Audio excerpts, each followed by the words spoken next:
Kama umenunua kamera yako na unafikiri kwamba kuwa na hiyo kamera peke yake inakutosha wewe kuweza kuingiza pesa, basi unajidanganya, kwa sababu wapo watu wengi sana ambao wana kamera kubwa za milioni 3, milioni 5, lakini mfukoni hawana kitu. Inamaanisha wameendelea kubaki maskini licha ya kuwa na kifaa ambacho kina uwezo mkubwa kuweza kuingizia pesa. Hapa point ya vitu ambavyo unatakiwa kuvizingatia, lakini mwishoni nitakupa na suluhisho la kwamba ufanye nini ili uweze kuingiza pesa kupitia kamera yako ambayo uko nayo, aidha hiyo ya 700,000, hiyo ya 200,000, hiyo ya 500,000 au ya milioni 5. Njia ya kwanza ni uwezo wako wa kuweza kuitambua biashara yako. Uwezo wako wa kuweza kujua unawapata wapi wateja, wateja wanahitaji nini, na hao wanaohitaji, je, wewe unaweza kudeliver? Ukishajua kwamba wateja wako unawapata wapi kulingana na kifaa ambacho uko nacho au huduma ambao wanahitaji, pale ambapo utakuwa umeshatambua, basi hapo tu utakuwa umeanza kutengeneza pesa kuliko kuwa na kifaa kikubwa. Kwa sababu unaweza kuwa na kamera kubwa lakini watu wasitambue kama kamera yako ni kubwa, watu wasitambue kama ina uwezo mkubwa, watu wasitambue kama kupitia kamera yako wanaweza kupata kitu fulani. Kwa wewe sasa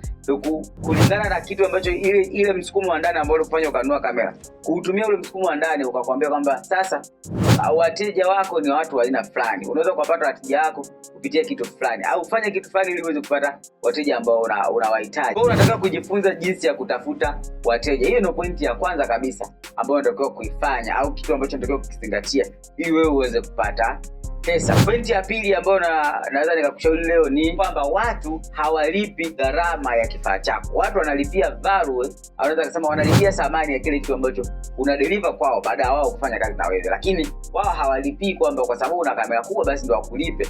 Kwamba kwa sababu una kamera kubwa hata kama usipojitangaza, usipofanya nini, wao hawakulipe. Hawafanyi hicho kitu. Wao wanachokifanya ni kwamba wanaangalia thamani gani unaweza kuwapa au wanaweza kunufaika vipi kupitia kazi yako, kupitia hiyo kamera ambayo uko nayo. Kwa hiyo hakikisha unatengeneza thamani ambayo watu watakuwa tayari kukulipa kulingana na kifaa ambacho uko nacho. Kwa sababu unaweza kuwa na kifaa kidogo lakini ukadeliver kitu ambacho ni quality na ubora wa hali ya juu kuliko yule ambaye ana kifaa kikubwa.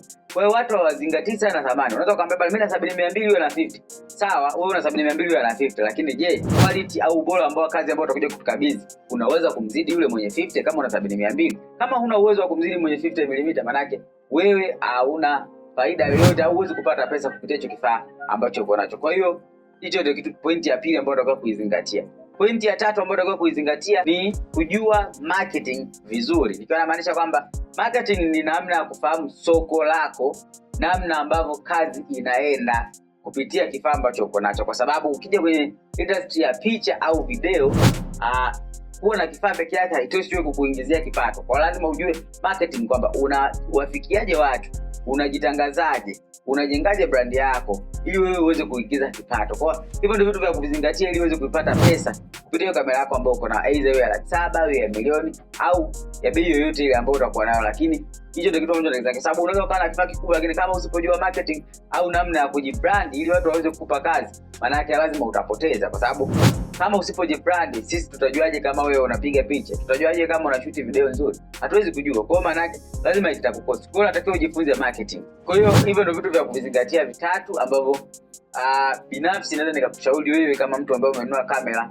kwamba hivi vinaweza vikakusaidia kwamba hiyo kamera yako isiwe useless. Yani kwa maanisha isiwe ya bure hapo ambapo upo, yani usikae nayo bure bila kuongeza kipato chochote. Kama umejifunza kitu, unaweza ukasubscribe hapo chini, lakini pia usisahau kushare ili watu wengine waweze kujifunza. Lakini unaweza ukacomment pia hapo chini kwamba wewe ulikuwa unaelewa nini kuhusiana na mambo ya kamera, kwamba kamera kubwa na kamera ndogo, kwamba unaweza je mkalipwa bei sawa, au ulikuwa unafikiri kwamba mwenye kamera kubwa ndio anaweza akalipwa hela kubwa kuliko yule mwenye kamera ndogo.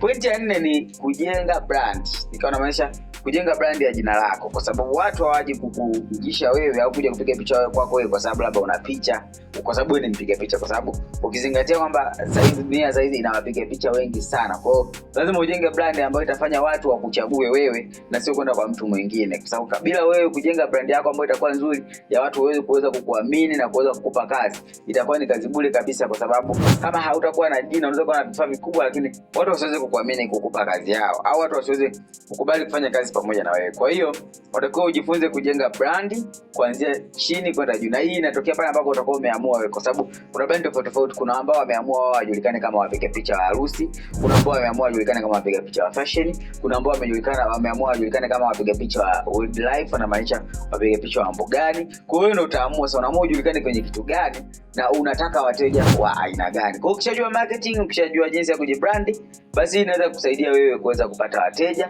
na kuweza kuingiza pesa kupitia kamera ambayo uko nayo. See you.